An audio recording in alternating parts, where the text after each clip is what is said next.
Hello, नमस्कार, जय हिंद दोस्तों। स्वागत है आप सभी लोगों का फिर से एक बार हमारे चैनल रवि स्टडी क्लासेस पर। तो आज है 20 जनवरी 2026 और आज के इस क्लास में हम करंट अफेयर्स के क्वेश्चंस को डिस्कस करेंगे। तो जिन लोगों को नहीं पता है, तो मेरा नाम है रवि यादव।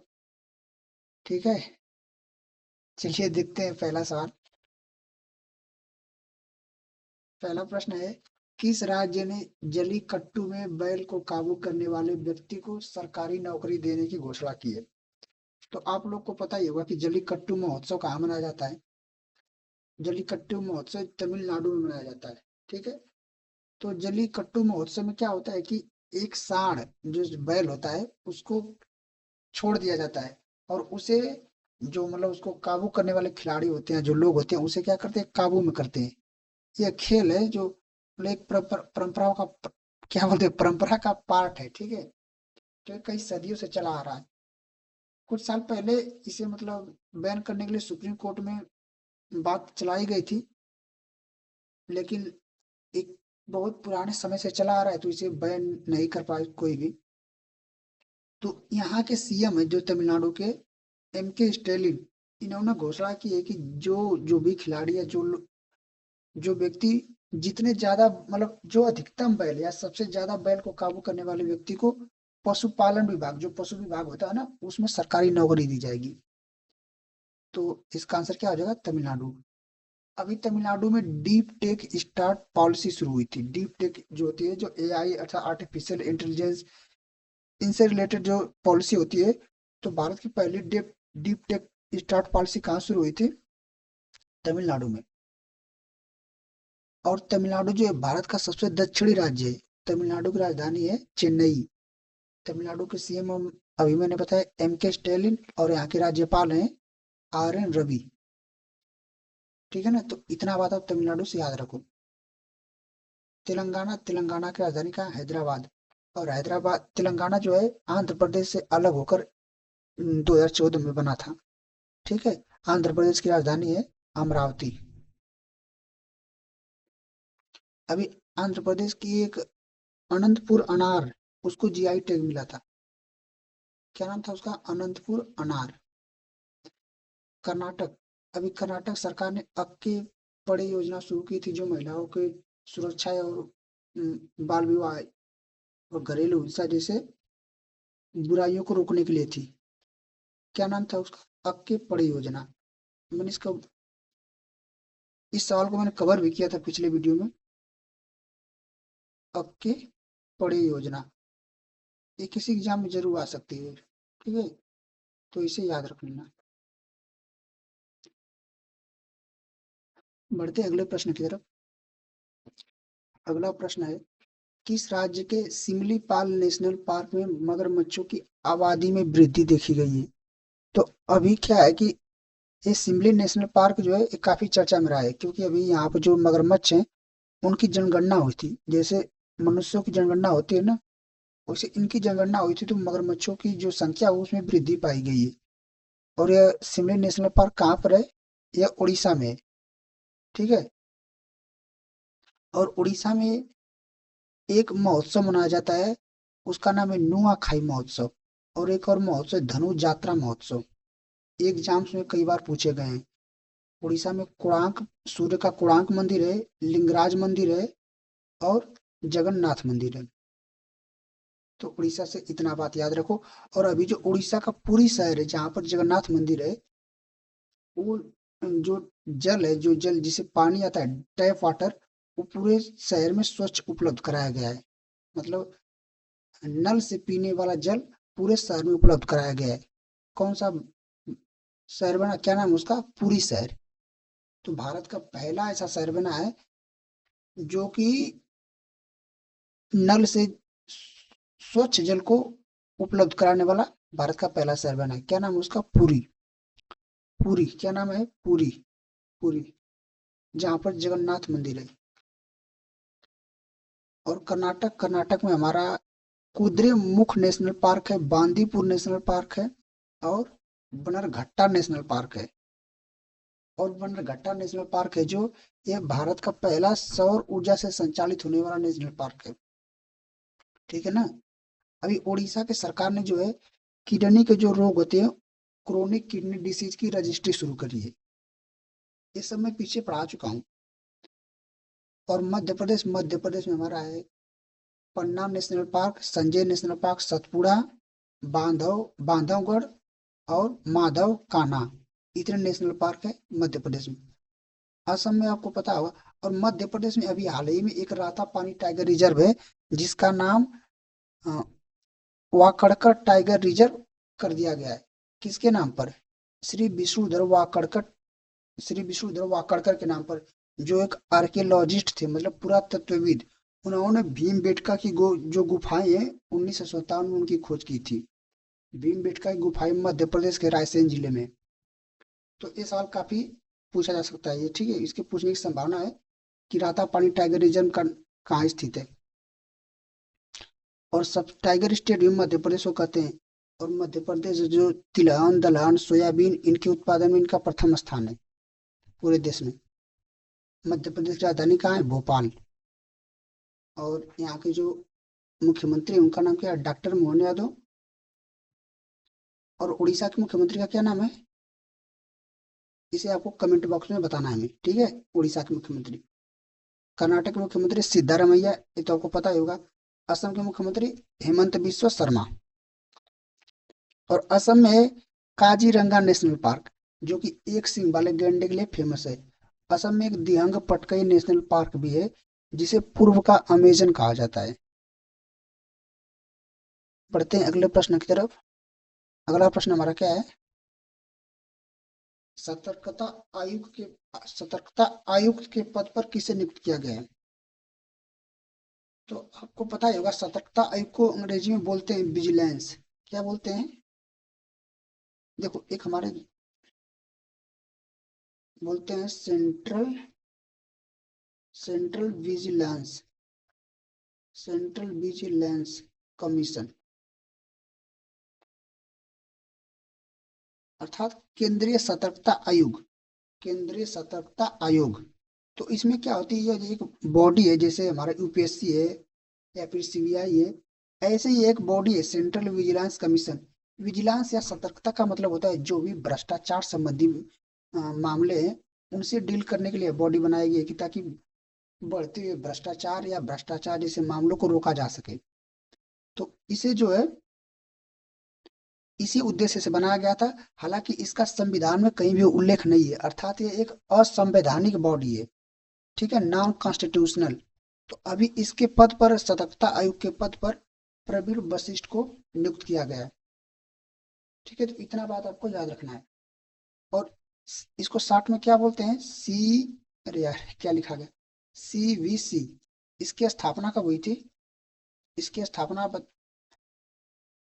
इसकी स्थापना जो हुई थी, यार सीधे क्यों नहीं लिखा था मुझसे, ठीक है। देखो, राइटिंग पर मत जाना, बस लिख लेना जो मैं लिख रहा हूँ। इसकी स्थापना जो हुई थी 1964 में हुई थी। कब? 1964 में।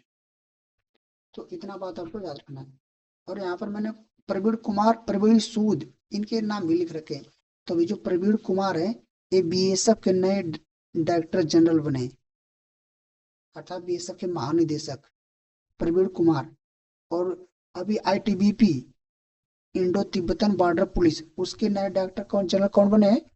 शत्रुजीत सिंह कुमार, ठीक है, शत्रुजीत सिंह। प्रवीण सूद जो सीबीआई के जनरल डायरेक्टर हैं, जो सेंट्रल ब्यूरो ऑफ इन्वेस्टिगेशन है। और राकेश अग्रवाल एनआईए के डायरेक्टर जनरल हैं, अर्थात नेशनल इन्वेस्टिगेशन एजेंसी के, ठीक है ना। आपको कमेंट में बताना है कि फूड कारपोरेशन ऑफ इंडिया के चेयरमैन अर्थात चीफ कौन अभी बनाए गए हैं, अर्थात भारतीय खाद्य निगम, ठीक है ना।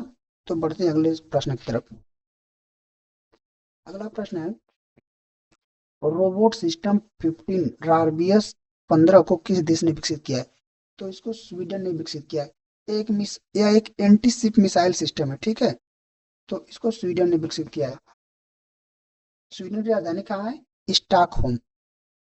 और एक आता है स्टॉकहोम कन्वेंशन अर्थात स्टॉकहोम समझौता, जो कि पर्यावरण से संबंधित है। आपको बताना है कि स्टॉकहोम समझौता कब हुआ था। और पहला ऑप्शन मैंने दे रखा है जर्मनी। अभी जर्मनी के चांसलर भारत आए थे, फ्रेडरिक मर्ज। उन्होंने भारतीयों के लिए वीजा मतलब यात्रा के लिए वीजा मुक्त यात्रा की घोषणा की है। ठीक है, अर्थात अगर आप जर्मनी जाओगे तो आपको वीजा की जरूरत नहीं होगी, केवल आपके पासपोर्ट हो चाहिए, या तो वीजा की जरूरत होगी तो वो पहुंचने पर आपको वहां दे दिया जाएगा। पहले से आपको वीजा की जरूरत नहीं है। और अमेरिका तो आपको पता है अभी चर्चा में रहा है। इसने वेनेजुएला के राष्ट्रपति निकोलस मादुरो को ऑपरेशन एब्सोल्यूट एब्सोल्यूट रिजॉल्व के तहत क्या कर लिया, गिरफ्तार कर लिया है। और जो वेनेजुएला की अपोजिशन लीडर है मारिया कोरिना मचाडो, उनको इस बार 2025 का नोबेल पीस प्राइज दिया गया था। लेकिन उन्होंने इसे डोनाल्ड ट्रंप जो अमेरिका के राष्ट्रपति हैं उनके साथ शेयर कर दिया है। ठीक है, अब क्या मामला था, क्यों शेयर किया है। हालांकि जो नोबेल पीस कमेटी है इसके विरुद्ध है, फिर भी इन्होंने शेयर कर दिया है। तो इसे आप याद रख सकते हो। एक सवाल जरूर पूछा जा सकता है कि 2025 का नोबेल पीस प्राइज कहाँ था। या तो वेनेजुएला से सवाल पूछ देगा कि वेनेजुएला के राष्ट्रपति को किस ऑपरेशन के तहत गिरफ्तार किया गया है। और अभी अमेरिका ने सीरिया में आईएसआईएस के ठिकानों को ध्वस्त करने के लिए ऑपरेशन हाक आई स्ट्राइक शुरू किया था। कौन सा ऑपरेशन था? ऑपरेशन ऑपरेशन हॉक हॉक आई स्ट्राइक। ठीक है, तो इसको भी याद रखना है। ठीक है, बढ़ते हैं अगले प्रश्न की तरफ। और उसके एक नीचे मैंने ऑप्शन दे रखा है डेनमार्क। डेनमार्क जो है ना, जैसे हमारे देश में पोस्ट ऑफिस चलती है ना, डाक विभाग, तो डाक विभाग से चिट्ठी आती है या चिट्ठी जाती है। हालांकि अभी बहुत सारी चीजें डिजिटल भी हो चुकी हैं, लेकिन ऐसे जो डेनमार्क में भी पोस्ट ऑफिस ऐसे होती थी, तो ऐसे पोस्ट ऑफिस को बंद करने वाला, अर्थात अब यहाँ पर सारी चीजें डिजिटल हो गई हैं। अर्थात यहाँ पर ईमेल और फैक्स का अधिकतर यूज होता है या सब पूरा उसी से चलता है। तो डेनमार्क ने पोस्ट ऑफिस को पूरी तरीके से बंद कर दिया है। तो पूरी दुनिया का ऐसा पहला देश है जिन्होंने पोस्ट ऑफिस को बंद करने वाला पहला देश कौन बना है? डेनमार्क। डेनमार्क की राजधानी है कोपेनहेगन। ठीक है, अभी ग्रीनलैंड जो चर्चा में रहा था, तो ग्रीनलैंड को चलाने वाला देश कौन है? डेनमार्क। अगला प्रश्न क्या है? अगला प्रश्न है, किस कंपनी ने भाषाओं के अनुवाद के लिए ट्रांसलेट गेमा विकसित किया है? तो जो ट्रांसलेट गेमा एक एआई ऐप है। इससे क्या होगा कि लैंग्वेज अर्थात एक भाषा का अनुवाद दूसरी भाषा में हो सकता है। और कोई व्यक्ति जैसे मान लो किसी को फ्रेंच समझना है, तो फ्रेंच का अनुवाद अगर हिंदी बोलने वाला है तो हिंदी में कन्वर्ट करके समझ जाएगा। तो ऐसी 55 भाषाओं का ट्रांसलेटर इस गेमा ने विकसित किया है। तो इसे गूगल ने विकसित किया है। किसने? गूगल। और मैंने एक ऑप्शन यहाँ पर ग्रोक एआई दे रखा है। क्या नाम है इसका? Grok AI. ये जो है एक्स एआई, जो हमारी एक्स एआई एक्स एआई एक कंपनी है, उसके द्वारा विकसित किया गया था ग्रोक एआई। ये अभी हाल ही में चर्चा में रहा है। एक्स एआई कंपनी जो है किसकी है? एलन मस्क की। एलन मस्क जो है उनकी कंपनी है ग्रोक एआई। और इसके द्वारा अभी लोगों की बहुत सेक्सुअल इमेज, जैसे मतलब यौन इमेज जो होती है, काफी बना रहा था इस एआई चैटबॉट से। तो इसको भी मलेशिया और इंडोनेशिया ने बैन कर दिया है। ठीक है ना। तो एलन मस्क जो है एक्स एआई के मालिक हैं और इन्होंने इसको विकसित किया था। इसका दुरुपयोग लोग कर रहे थे, तो इसी को मतलब एआई खुद बना दे रहा था लोगों की सेक्सुअल इमेज। ठीक है, मतलब लोगों के नंगे फोटो।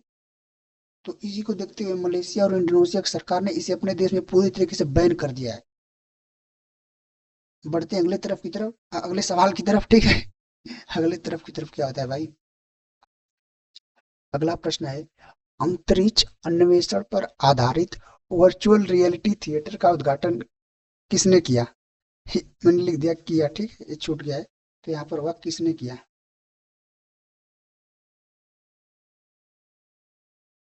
तो जैसे स्पेस एक्सप्लोरेशन अर्थात कि अंतरिक्ष में कैसे आप जा सकते हो, या अंतरिक्ष से संबंधित पढ़ाई कैसे करनी चाहिए, या अंतरिक्ष में आगे करियर क्या है, जैसे अंतरिक्ष जो स्पेस साइंस होती है, तो उससे रिलेटेड चीजों को हमारे शुभांशु शुक्ला आपको पता ही होगा, इन्होंने इस वर्चुअल रियलिटी थिएटर का उद्घाटन किया। ठीक है, पहला ऑप्शन मैंने दे रखा है जनरल उपेंद्र द्विवेदी, ये आर्मी के चीफ हैं, इंडियन आर्मी जो उसके क्या है चीफ है। इंडियन आर्मी डे अभी 15 जनवरी को मनाया गया है, और इंडियन आर्मी ने पहली बार अपनी छावनी से निकलकर बाहर परेड किया है खुले में, कहाँ पर, जयपुर में, राजस्थान के जयपुर में। और इंडियन आर्मी ने 2026 जो है इसको घोषित किया है year of networking, year of networking and data centricity, data data centricity. ठीक है, तो ये घोषित किया है। वी नारायणन ये किसके प्रमुख हैं, इसरो के, इंडियन स्पेस रिसर्च ऑर्गेनाइजेशन, उसके चीफ हैं। इंडियन स्पेस रिसर्च ऑर्गेनाइजेशन की स्थापना अर्थात इसरो की स्थापना हुई थी 15 अगस्त 1969 को। इसका मुख्यालय बेंगलोर में है। और समीर वी कामत ये किसके चीफ हैं, समीर वी कामत हमारे डीआरडीओ के चीफ हैं। डीआरडीओ का हेडक्वार्टर नई दिल्ली में, डिफेंस रिसर्च डेवलपमेंट ऑर्गेनाइजेशन। ये जो है इंडियन आर्मी के लिए हथियार या उसे जो भी मिसाइल या टेक्नोलॉजी संबंधित काम को करते हैं इंडियन आर्मी के लिए। ठीक है, और डीआरडीओ की स्थापना जो कब हुई थी, 1 जनवरी 1958 को। तो डीआरडीओ स्थापना दिवस 1 जनवरी को मनाते हैं। हेडक्वार्टर मैंने बता दिया नई दिल्ली, और इसके चीफ यहाँ पर लिखा है समीर बी कामत। और इसरो के हेडक्वार्टर आप जानते हो, इसकी स्थापना कब हुई थी, 15 अगस्त, ठीक है, 1969 को। हेडक्वार्टर कहाँ है, बेंगलोर कर्नाटक में। तो इतना चीज आप इसे याद रखो।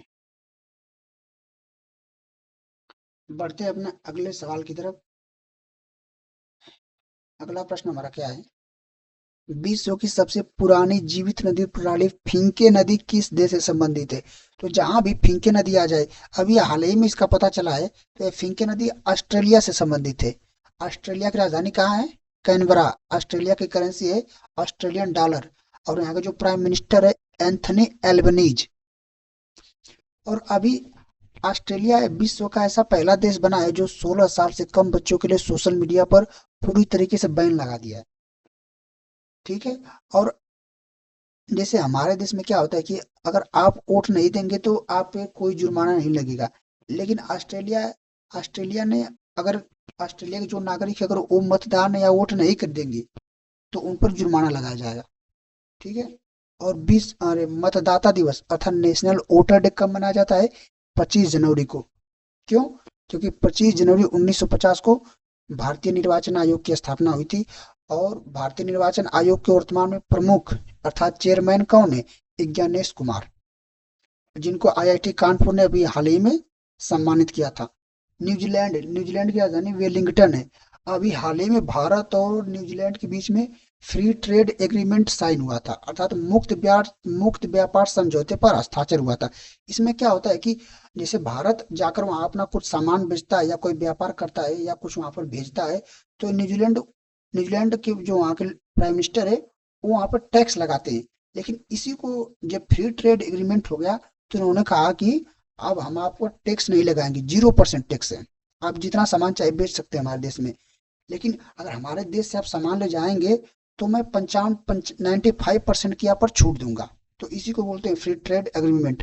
न्यूजीलैंड को जो वहाँ के क्या बोलते हैं प्राइम मिनिस्टर हैं, वो इस समय कौन है, Christopher Luxon, Christopher Christopher Luxon.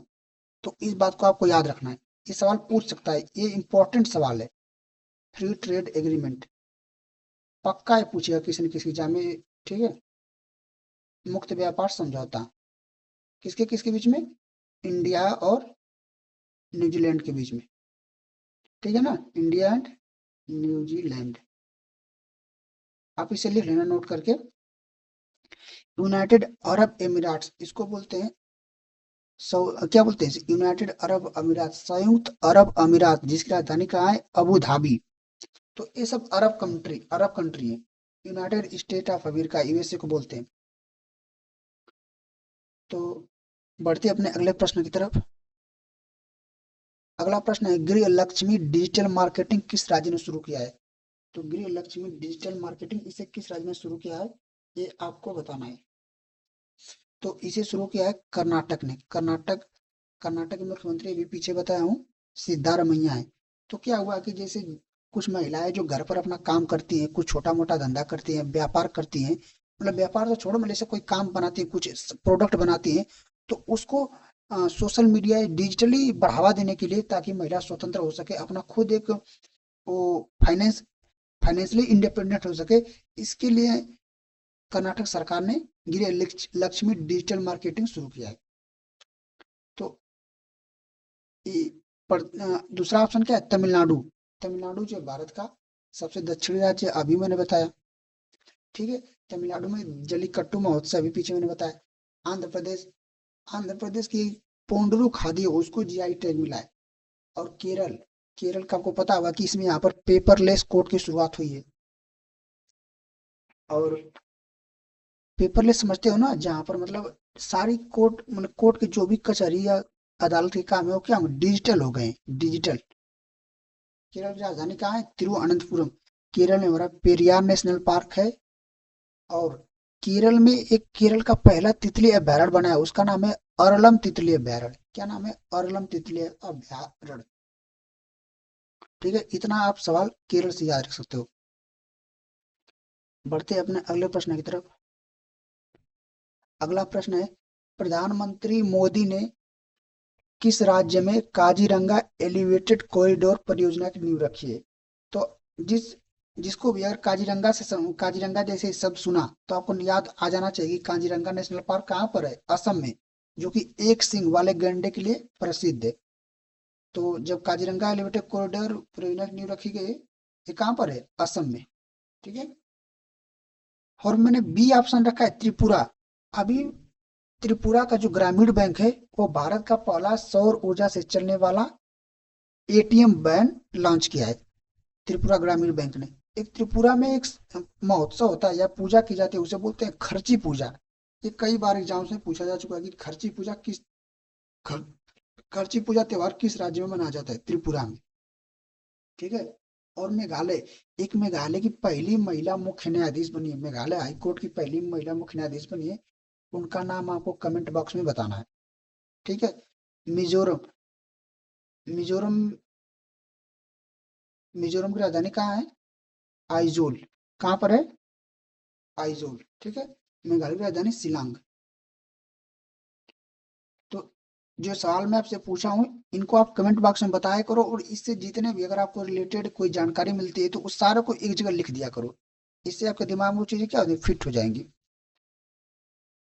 तो आज का हमारा लास्ट सवाल है, किस एयरलाइन को 2026 के लिए सबसे सुरक्षित एयरलाइन घोषित किया गया है?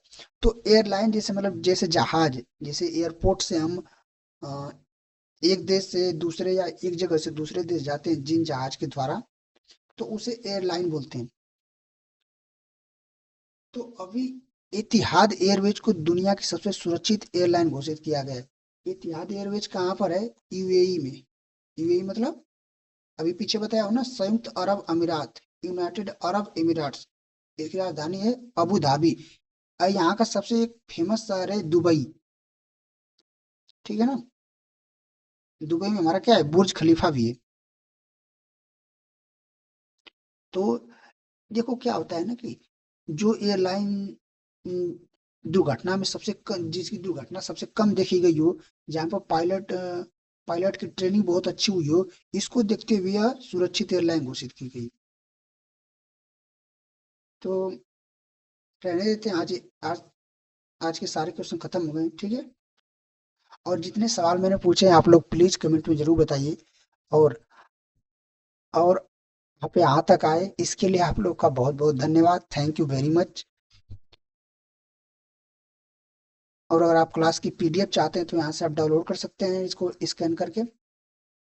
और हाँ, ये क्लास आपको कैसी लगी इसे आप कमेंट बॉक्स में जरूर बताएं, अपनी फीडबैक दें। अगर कोई गलती हुई हो या ऐसे कुछ जो आप फीडबैक देना चाहते हैं जरूर आप कमेंट में लिखें, ठीक है।